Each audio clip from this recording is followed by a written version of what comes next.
भइल पवन खेसारी अब मन मिराज के बाबारी। खेल भइल पवन खेसारी अब मन मिराज के बाबारी।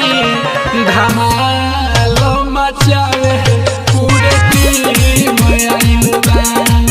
एगो मुर्गा काटे वाला के फिल्म आइल बा। खेल भइल पवन खेसारी अब मन मिराज के बाबारी। खेल भइल पवन खेसारी अब मन मिराज के बाबारी। धमाल मचावे पूरे टीम आइल बा। एगो मुर्गा काटे वाला के फिल्म आइल बा।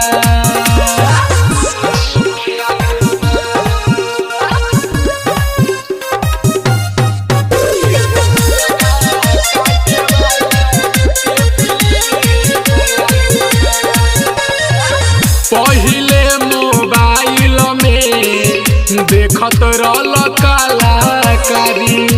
अब सिनेमा घर के कर सभे तैयारी। चौकिया में देखो चाहे देखो मोतिहारी। सीतामढ़ी साहेबगंज में भीड़ होता भारी। कॉमेडी से मशहूर अब चर्चा होई दूर दूर। भई कॉमेडी से मशहूर अब चर्चा होई दूर दूर। हंसावेला ना आइली मलाइल बा। एगो मुर्गा काटे वाला के फिल्म आइल बा।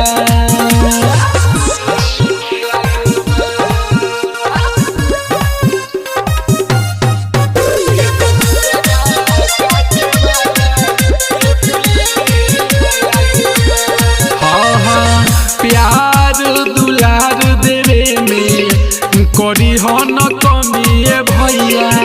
कहे हाथ जोड़ के राइटर सरब संजैया।